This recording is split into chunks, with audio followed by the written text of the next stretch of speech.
อกลักษณ์วัดโพกุหลาบปากเซกาเฟ่ปากซองน้ำของโตนคอนสีพันดอนลือนามงามน้ำใจสาวจับบาลือซากองไก่กองไซจักรพรรดิพักลักน้ำพาบาสสนอยู่ดีกินดีนี่คือกำแพงของแขวงจตุรัสเมืองที่เคยพุ่งเมืองทางด้านอารยธรรมวัฒนธรรมเมืองแห่งความงามทางธรรมศาสตร์มาตั้งแต่อดีตการจนถึงปัจจุบันดินแดนอันเป็นที่กล่าวขานของคนทั่วโลกว่ามีธรรมชาติแสนงดงามเส้นพรเพลงสัญญาณเพลงแห่งมุขของแม่น้ำของความมหัศจรรย์ของลีผีและธรรมชาติที่บรรจงสร้างสรรค์อย่างลงตัวของมหานาทีสีพันดอนและที่สำคัญที่สุดแห่งหนึ่งที่เป็นเอกลักษณ์โดดเด่นในเอเชียบุรพานั่นคือปราสาทหินบรรพุจักรพรรดิ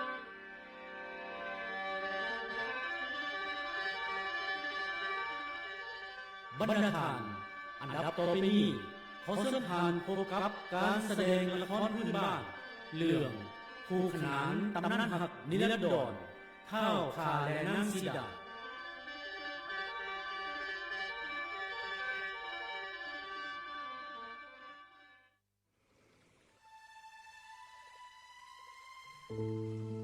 บริเวณต้นแต่สุดเขตเมืองโขงแขวงจำปาสักสาธารณรัฐประชาธิปไตยประชาชนลาวเป็นดินแดนที่อุดมสมบูรณ์ด้วยธรรมชาติมีหมู่เกาะดอนน้อยใหญ่เกาะกายยังใหญ่ไปทั่วท้องสายน้ำของอันกว้างใหญ่ที่เปรียบเสมือนทะเลแห่งจินตนาการจนถึงขนาดนามว่าเขตมหานาทีสีพันดอนอยู่บนดินแดนที่มหัศจรรย์แห่งนี้ยังมีหลายเรื่องราวที่เป็นปริศนาเสื่อมซ่อนไว้ให้ผู้คนได้ศึกษาค้นคว้าเส้นนิทานพื้นบ้านเรื่องคู่ขนานตำนานหักส่วนนิรันดรของเท่าขาและนางสีดา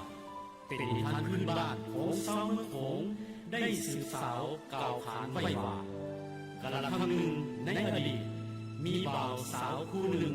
ซึ่งเท่าขาและนางสีดาทั้งสองเป็นคู่ครองผัวเมียด้วยความหักอันงดงามและบริสุทธิ์พวกเขาทั้งสองต่างครองหักและอยู่กินน้ำกันอย่างมีความสุขวันหนึ่ง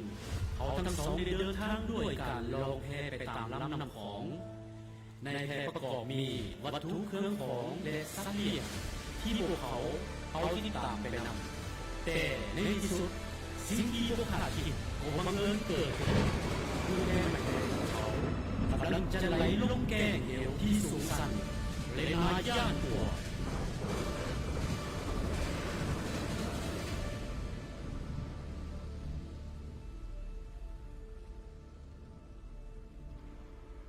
แห่ไหลลงหมอแกง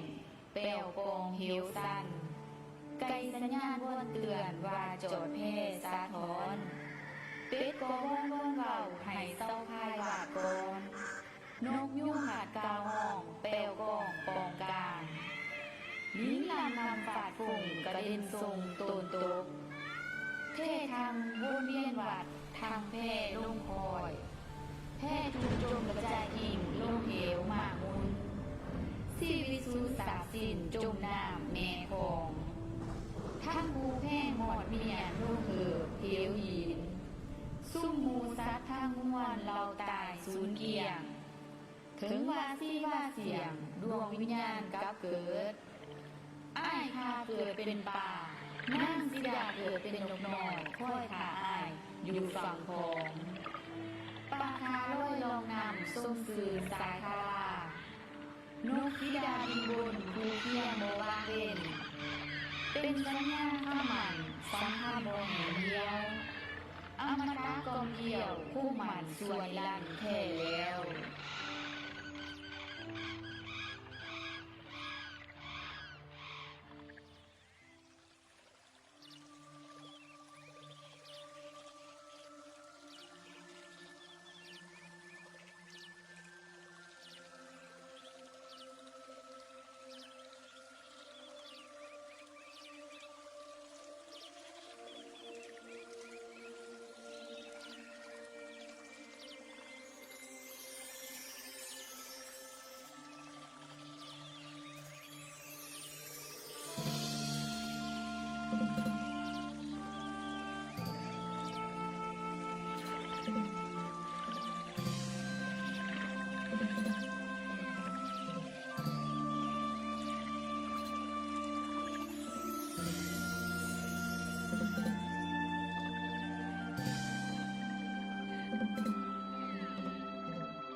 สบายดียินดีต้อนรับทุกท่านสู่แขวงจำปาสัก สบายดีถามพ่อชวนบ่ บนดูเนาะข่อยก็ว่ามาหอดคือกันทุกท่านมาจุดนี้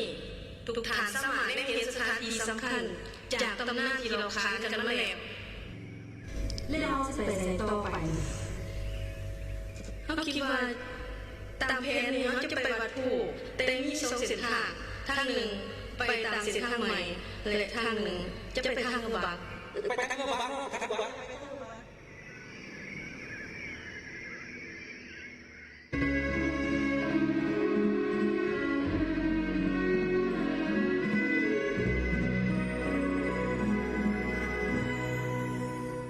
กรุงพระสารีวัดภูเป็นสถานที่ศักดิ์สิทธิ์โดดเด่นทางด้านศิลปะ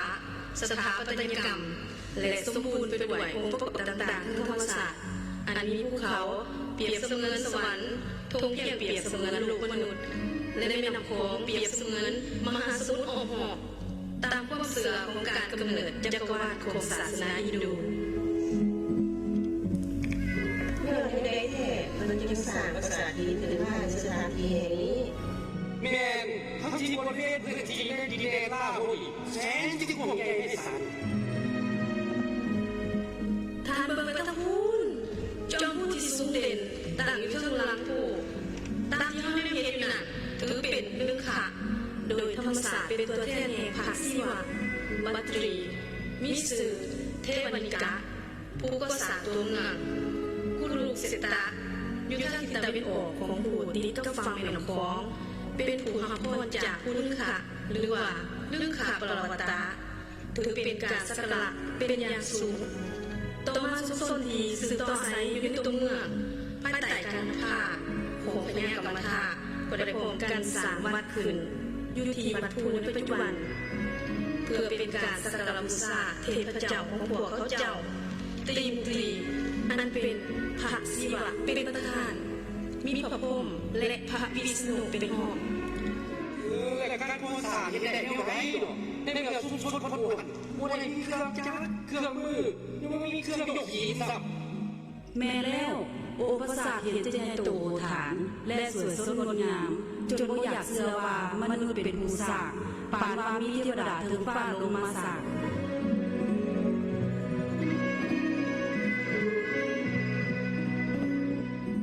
ด้วยอัศนียภาพประกอบกับเพศชาจึงก่อให้เกิดความผาดเพียรและงามและความอดทนให้ภาษาทีมแห่งนี้ก็สร้างและสำเร็จดังประสงค์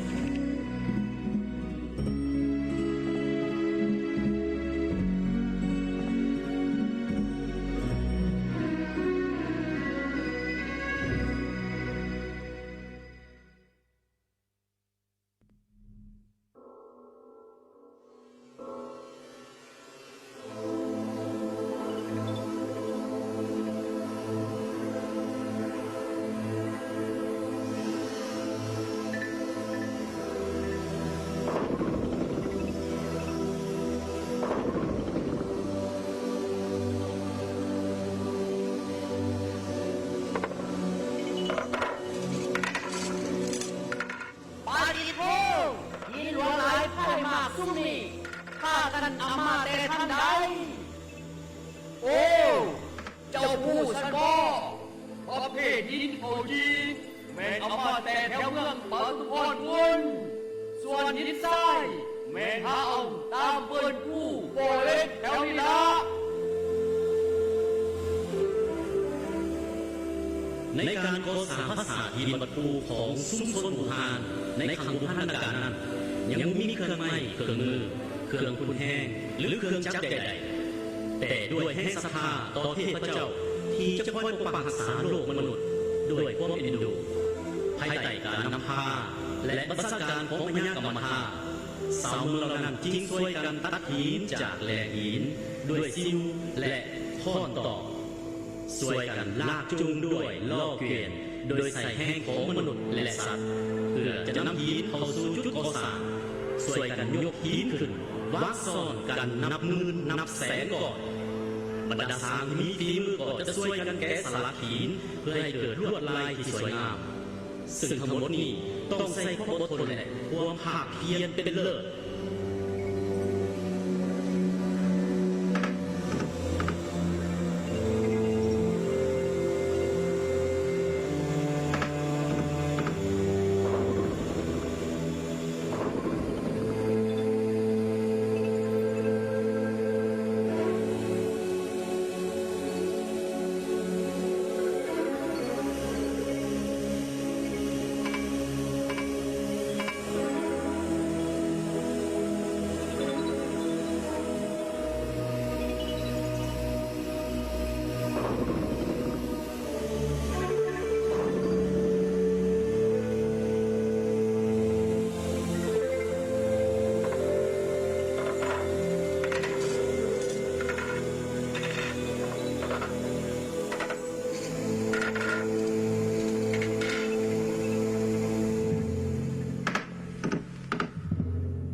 เสื้อที่นึงก็หนีขาดหินต้องมาทับเพื่อนของมันเลยทหารไปช่วยกันยกหินออกและช่วยชีวิตคนงานไปไว้ไปโดยกันเลย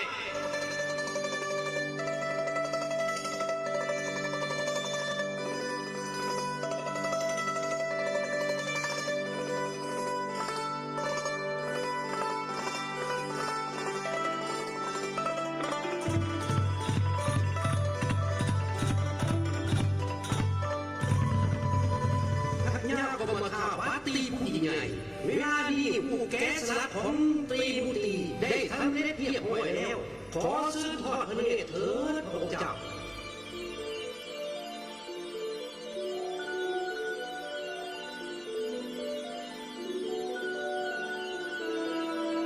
โอ้มันสร้างเป็นองค์เทพ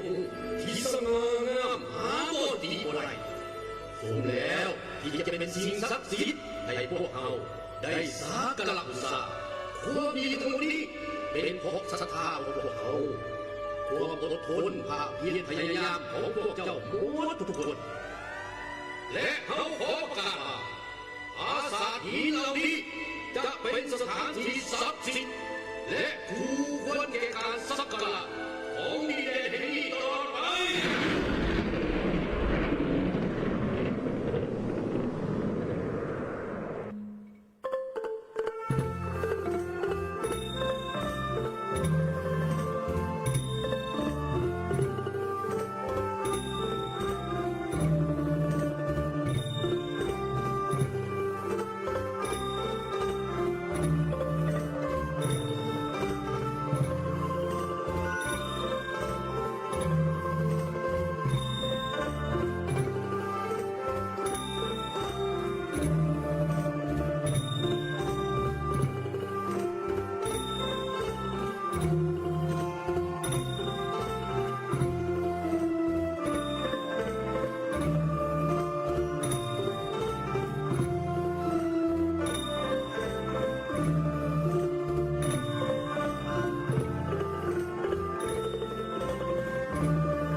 เมื่อพวกท่านได้รับรู้เรื่องราวของการสร้างปราสาทหินบรรพุแห่งนี้แล้ว พวกน้องภาคภูมิใจกับบรรพชนของพวกนี้ที่ได้สร้างสิ่งบ่บอกถึงความมีอารยธรรม แม่นแล้วว่าภาคภูมิใจหลายถ้าแม่เจ้าเป็นคนที่ซุ่มซ่อนโบราณสมัยนั้นจะไปเฮ็ดพวกเขาบ่ได้ อย่างพูดได้จังได๋ถ้าเขาเป็นคนเหล่านั้นค่อยๆจัดการเลย โอ้ยการเพิ่นก็บ่เชื่อ ว่าแต่ว่าตอนนี้ที่พวกน้องยางมาทางนี้น้องเห็นป้ายปากทางไปหุนางศิลามันแม่นหยัง โอ้มันก็เป็นเรื่องราวของนางสีดายอดยิ่งผู้เสียสละเพื่อความอยู่รอดของศาสตร์บ้านเมือง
โอ้ความทำสมงามแท้น้องอยากได้มาเฮ็ดอยู่ในสวนถึงงานนี้ไปจัดให้น้องแหน่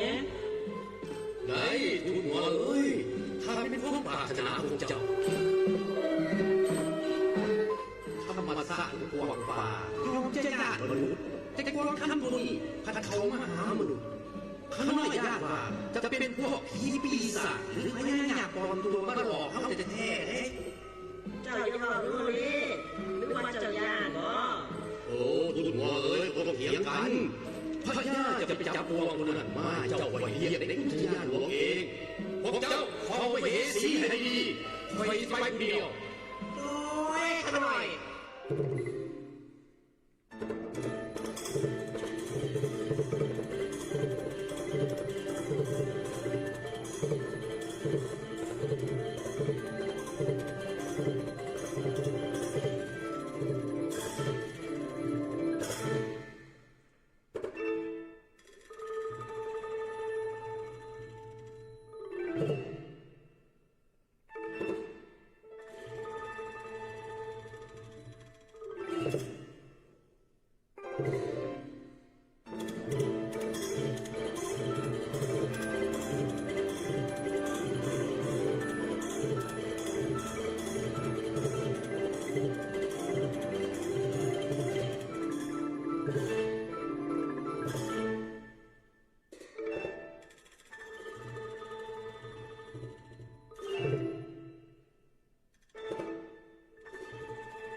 โอ้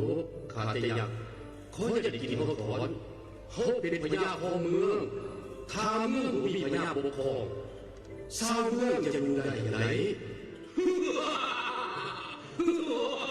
มันเป็นเรื่องของเจ้าโอ้รำขอเพียงแต่เอามีมนุษย์กินเป็นอาหารก็พอแล้ว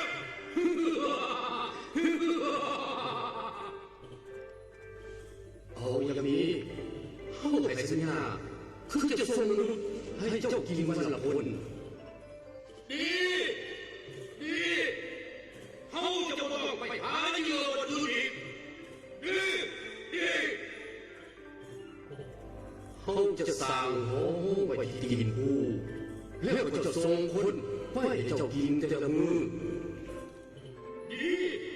หลายถ้าเจ้าเห็นตามสัญญา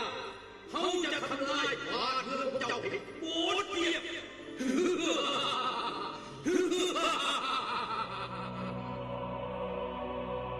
เพื่อก้าวอำลา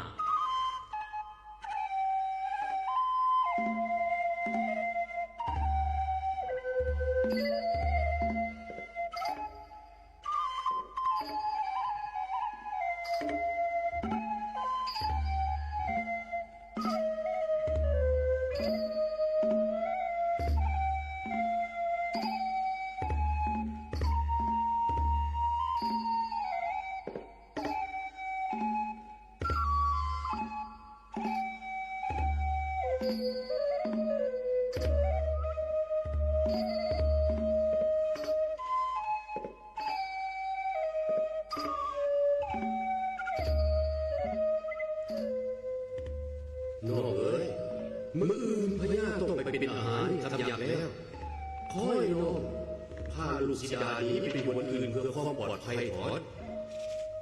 พระองค์น้องเฮ็ดแบบนั้นบ่ได้ดอกมันเป็นเพราะความโง่ของน้องเพราะความโลภของน้องที่ได้กวางทำมาเลี้ยงจนเกิดความเดือดร้อนถึงเมื่ออื่นน้องยังจะอาสาไปเป็นอาหารให้กันแยกเองเสด็จพ่อเสด็จแม่ท่านทั้งสองเป็นผู้ปกครองบ้านเมืองถ้าขาดพระองค์ให้ดูแลบ้านเมืองดูแลไฟฟ้าประชากรลูกก็จะกลายเป็นคนอันตรนุต่อพ่อต่อแม่ลูกขออาสาสมัครไปเป็นอาหารให้กันนะขอให้พ่อกับแม่พาไฟฟ้าประชากรนี้ไปอยู่บนอื่นถอน ลูกศิษย์พ่อเป็นคนยกหรอ ขอให้พ่อกับแม่สู้ลูกศิษย์ลูกตั้งใจไว้แล้วให้กับเปลี่ยนความตั้งใจของลูกไว้ได้ดอกลูกศิษย์เจ้าสร้างเป็นลูกที่เสียสละ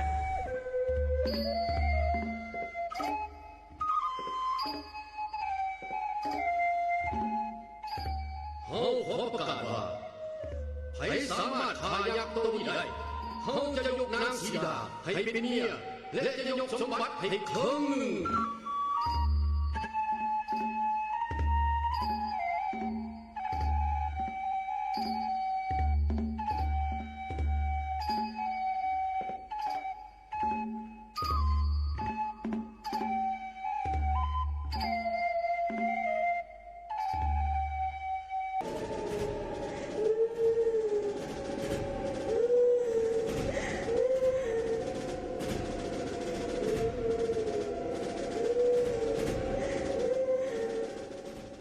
ในคืนแห่งการเสียสละของนางสีดา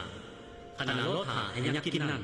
ได้มีข้าวขัดน้ำจากสวนอินายาอยู่ดินผู้ยอดไว้ทาแต่งเครื่องเดินผ่านมาและได้ยินเสียงห้องไห้ของนางสีดา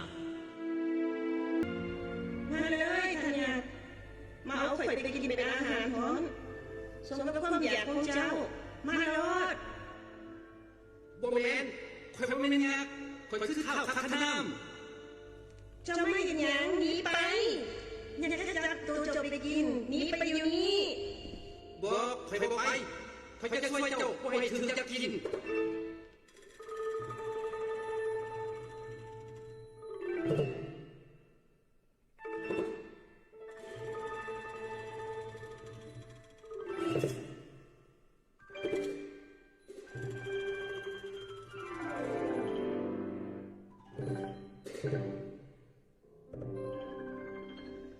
ท้าวคันธนามตกตะลึงซึ้งใจใน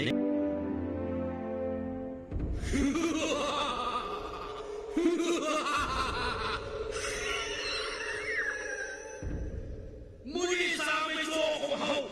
ผ่านมามีคนมาให้กินเดียวคนเดียวมาวันนี้มีคนมาให้กินปลาเดียว2 คนมาให้กินเฉยดีมาเข้ามาเขายากเจ้าจะได้ความเดือดร้อนกับชาวบ้านชาวเมืองมือนี้เจ้าจะต้องตายในมือของใคร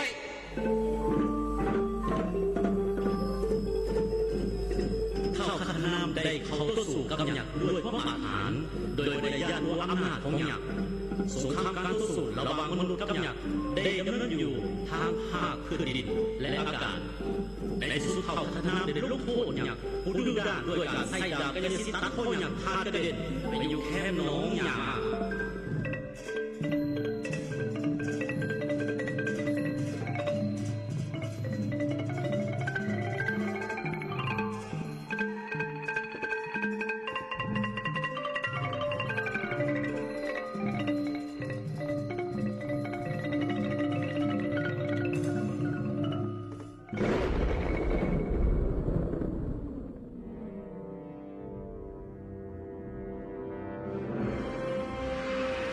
ตื่นเช้ามา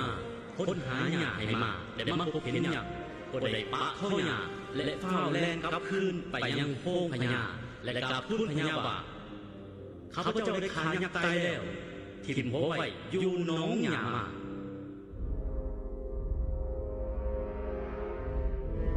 ทานพ่อพญาข้าน้อยได้ฆ่าหญ้าตายตอนนี้ข้าน้อยได้ตัดหัวหญ้าตายไว้แค่หนองหญ้ามาขอเชิญพญาไปชมทอดพระเนตรแม่นบ่ท่านเสนาท่านเห็นหัวยักษ์ที่ชายคนที่พาไว้แค่หนองหญ้ามาแม่นบ่โดยข้าน้อยเห็นหัวยักษ์ที่แค่หนองหญ้ามาถ้าเป็นแบบนั้นเฮาจะยกนางสีดาลูกสาวของเฮาให้เป็นเมียของเจ้าแล้วจะยกสมบัติให้คงหนึ่ง ทราบก่อนเสด็จพ่อทราบคนนี้บ่เป็นคนที่หายากลูกจะบ่ยอมเป็นเมียทราบที่หลอกลวงคนนี้เด็ดขาด จากคำปฏิเสธของนางสีดาว่าทรายค้นหาหญ้าให้มาบ่แม่นผู้ฆ่ายักษ์และนางก็บ่ยอมเป็นเมียของทรายคนนั้นเด็ดขาดพญาจึงได้ประสาให้ผู้พศาสไว้เป็นที่สี่คู่ของนางสีดาพร้อมเป่าประกาศให้ผู้กล้าได้มาเสนอตัวเพื่อเป็นคู่ครองกับนางสีดาบรรดาขบวนสร้างม้าของทรายห้อย7 ตัวเมืองต่างก็ไฟฝันเดินทางมาเที่ยวเวียนหอประสาทจนได้สื่อเป็นหนองเวียนมาถึงทุกวันนี้แต่แล้วก็ฝ่ายพญาเมืองผู้ว่ายังเหลือเพียงทรายกำพร้าอยู่กับย่าจำสวนจึงแต่งเสนาไปนำตัวให้นางสีดา4 คู่แต่ท้าวคันธนามได้ปฏิเสธที่จะอย่างมาพญาจึงได้สร้างและสรรคำไปเกยเอา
พอนางสีดาแนมเห็น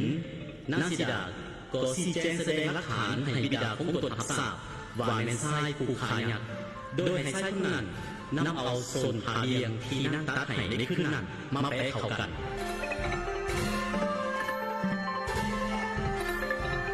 นางสีดาก็บอกแจ้งแสดงออกเป็นหลักฐานซึ่งหาเอามาแปะแทนเดียวโดยแท้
และเห็นหยาบใหญ่สุดหลังไหลโฮมซึ่งสงสัยสังหารผู้โตตามตีตาเฮ็ดให้มวลมันหายไว้สิว่าหมุดหมอดเข็นโขดหายขาเกียงสบายเข่าทั่วเมืองเสียงสลองกองกองระนาดมาบุรีปีคุยแค่ขับขานสื่อสงสัยกะปวงประสาทสุดหมอกเนื่องน่านมวลซืนเหมือนดังคลื่นเพชรอื่นอันรุ่นแจกส่งแสงนั่นแล้ว